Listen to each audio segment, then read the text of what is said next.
Assalamualaikum, salam sejahtera untuk kita semua.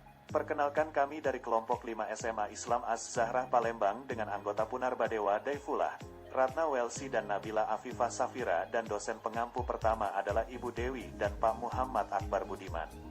Pada video ini kita akan membahas salah satu lembaga negara yaitu Bank Sentral. Menurut beberapa politikus, Hauke menuturkan bahwa Bank Sentral merupakan sebuah organisasi yang terdapat di antara pemerintah dan perbankan. Dan menurut Kis dan Elkin menjelaskan bahwa Bank Sentral merupakan suatu alat dari kebijakan publik dan bukan dari kepentingan individu. Tujuan dari Bank Sentral adalah satu, yaitu mencapai dan memelihara kestabilan nilai rupiah. Kestabilan nilai rupiah ini mengandung dua aspek, yaitu kestabilan nilai mata uang terhadap barang dan jasa, serta kestabilan terhadap mata uang negara lain. Nah, Bank Sentral sendiri memiliki beberapa fungsi. Yang pertama ialah sebagai penerbit uang atau alat pembayaran yang sah guna memenuhi kebutuhan masyarakat. Yang kedua sebagai pelaksana dan perumus kebijakan moneter. Yang ketiga yaitu penyedia jasa perbankan dan agen kepada pemerintah dan sering sebagai pengelola. Yang keempat sebagai penasehat pemerintah terkait dengan kebijakan ekonomi karena dipandang memiliki keahlian mengenai hal-hal yang berkaitan dengan bidang ekonomi dan keuangan. Yang kelima menjadi penjaga keutuhan sistem keuangan dan pada beberapa situasi, keadaan bertindak sebagai an emergency lender of last resort dan pengawas kehati-hatian perbankan.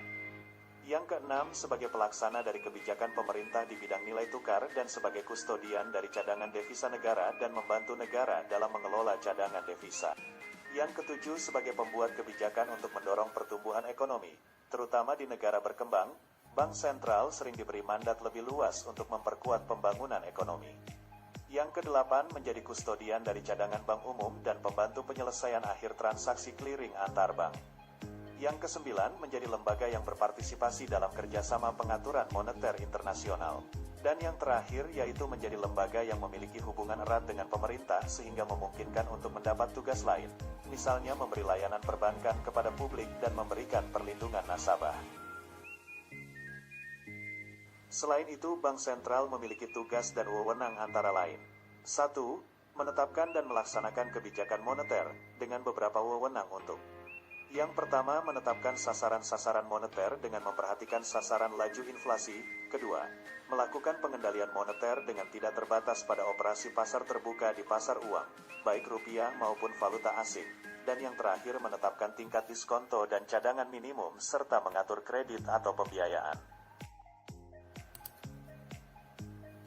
2. Mengatur dan menjaga kelancaran sistem pembayaran, dengan wewenang untuk.